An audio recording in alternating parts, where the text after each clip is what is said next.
आपको बता दें, शिक्षा मंत्री और के पाठक के बीच नहीं बनी बात। 2 दिनों से शिक्षा मंत्री चंद्रशेखर नहीं जा रही शिक्षा विभाग। नीतीश कुमार के हस्तक्षेप के बाद भी नहीं बन रही है बात। शिक्षा मंत्री और एसीएस में पीत पत्र को लेकर विवाद छिड़ा हुआ है और इस वक्त की बड़ी और अहम जानकारी ये है कि 2 दिनों से शिक्षा मंत्री शिक्षा विभाग में नहीं जा रहे हैं।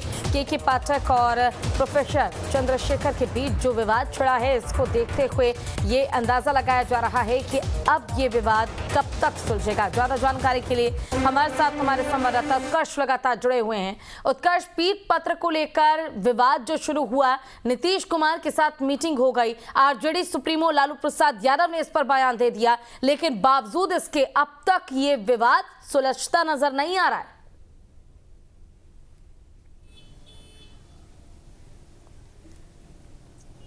बिल्कुल पूजा, देखिए जिस तरीके से शिक्षा विभाग में बात विवाद जो है वो शुरू हो गया शिक्षा मंत्री और एसीएस के बीच, वो अब तक ठीक होने का नाम नहीं ले रहा है। तमाम बड़े नेताओं का हस्तक्षेप जो है वो हो चुका है। बिहार के मुख्यमंत्री नीतीश कुमार ने खुद दोनों लोगों को बुलाकर बातें भी की थी, लालू प्रसाद यादव ने भी तमाम बातें कही थी। लेकिन देखिए जो पीत पत्र की बात है वो अब इतनी ज़्यादा तेज़ी से फैल गई है कि ना तो शिक्षा मंत्री अपनी बात पे जो अपनी बातें रखे हैं उससे पीछे हट रहे हैं, ना ही एसीएस के पाठक। और ऐसे में देखिए बीजेपी जो है इन तमाम मुद्दे पर अपना रोटी सेकने में लगी हुई है। बीजेपी के द्वारा साफ कहा जा रहा है कि ऐसी स्थिति है तो शिक्षा मंत्री को इस्तीफा दे देना चाहिए। और जानबूझकर नीतीश कुमार जो है के पाठक को ऐसे जॉब पर रखते हैं ताकि उस विभाग के मंत्री को ठीक किया जा सके, ठोक ठाक कर ठीक किया जा सके। देखिए ये बयान सुशील मोदी के द्वारा बीते दिन दिया गया था, जहां पर साफ उनका कहना है कि नीतीश कुमार जानबूझकर ऐसे विभाग में ऐसे अधिकारियों को रखते हैं ताकि उनके मंत्रियों को ठोक पीट कर ठीक किया जाए। और दूसरी तरफ यह भी कहा कि शिक्षा मंत्री जो है वो इस्तीफा दे दें, अपनी इज्जत उन्हें लगता है प्यारी नहीं है। देखिए के पाठक और शिक्षा मंत्री के बीच जो बात विवाद चल रहे हैं, और ऐसे में 2 दिन हो गए हैं जो शिक्षा मंत्री अपने कार्यालय नहीं गए हैं, और आज शनिवार और कल रविवार यानी कि 2 दिन जो है वो अवकाश रहता है। यानी कि 4 दिन की ऐसी तस्वीरें नजर आएंगी जब शिक्षा मंत्री जो है वो कार्यालय नहीं जाएंगे।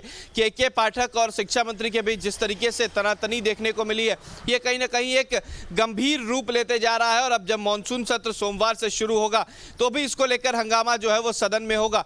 साफ रहेगा बीजेपी के द्वारा कि शिक्षा मंत्री इस्तीफा दें। ये पहले भी बीजेपी के द्वारा कहा गया है कि शिक्षा मंत्री को इस्तीफा दे देना चाहिए। वो शिक्षा के अलावा तमाम बातें करते हैं, राजनीतिक ग्रंथ पर, जिस तरीके से धार्मिक ग्रंथ जो होते हैं उस पर अपनी राय जरूर व्यक्त करते हैं, लेकिन शिक्षा को लेकर कुछ भी नहीं करते। जब शिक्षा की बात आती है तो वो पीछे हट जाते हैं। तो दूसरी तरफ के पाठक भी पीछे हटने के लिए नाम नहीं ले रहे हैं। पहले उन्होंने शिक्षा मंत्री के आप सचिव पर जो पत्र लिखा था उसका जवाब दिया, साथ ही साथ उन्हें अंदर जाने से रोका, और उसके बाद उनके किसी पत्र का जवाब नहीं देने का भी विभाग को आदेश दे दिया। तो कहीं ना कहीं शिक्षा विभाग के अपर मुख्य सचिव और साथ ही साथ जो मंत्री के बीच तनातनी चल रही है वो अब खत्म नहीं हुई है। बिल्कुल, देखिए लेकिन जिस तरह से बयानबाजी दी जा रही है, लालू प्रसाद यादव ने भी कहा कि सब कुछ ठीक है, कोई ये बहुत बड़ी परेशानी है नहीं।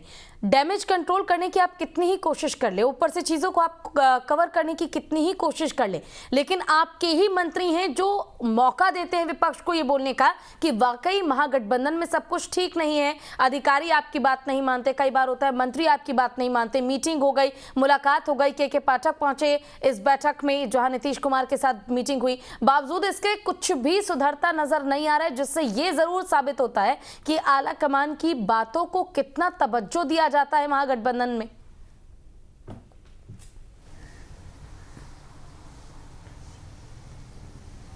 बिल्कुल पूजा, देखिए आला कमान की जैसी तस्वीरें नजर आई। आला कमान ने कई बार हस्तक्षेप किया है के पाठक और शिक्षा मंत्री के बीच। लालू यादव खुद राजद सुप्रीमो ने साफ कहा कि नीतीश कुमार को हमने पहले भी कहा वो तमाम चीज़ें देखेंगे। नीतीश कुमार उसके बाद तमाम लोगों को बुलाते भी हैं, लेकिन देखिए तस्वीरें पिछले 3 से 4 दिनों से जो नजर आ रही है, एक तरफ के पाठक तो दूसरी तरफ शिक्षा मंत्री, और इस बीच बीजेपी यानी कि जो विपक्ष है वो अपनी बातें जरूर रख रही है। लेकिन देखिए सत्ता पक्ष में भी दोनों गुट यानी कि जनता दल यूनाइटेड और आरजेडी के बीच भी कुछ ठीक देखने को नहीं मिल रहा।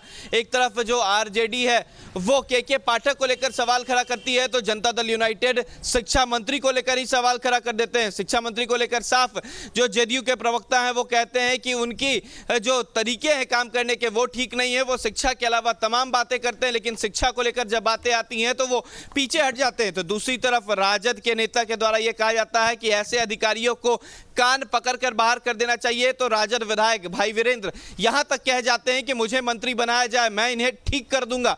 यानी कि अब दोनों पार्टियों के बीच महागठबंधन में भी कुछ ठीक नहीं चल रहा है और ये ऐसा वक्त है जब माना जाता है कि बिहार की राजनीति कब बदल जाए। जुलाई का माह जो होता है वो हर साल इस तरीके का रहता है कि कब राजनीतिक फेरबदल हो जाए कोई नहीं जानता। और इस बीच इस तरीके की घटनाएं हो रही हैं तो कहीं ना कहीं बिहार में एक नया राजनीतिक कह सकते हैं राजनीतिक हथकंडे जो हैं वो लगाए जा रहे हैं। राजनीतिक बातें निकल के सामने आ रही कि क्या बिहार में फिर से कुछ बदल सकता है। पूजा, ठीक है उत्कर्ष, आपका बहुत बहुत शुक्रिया इस तमाम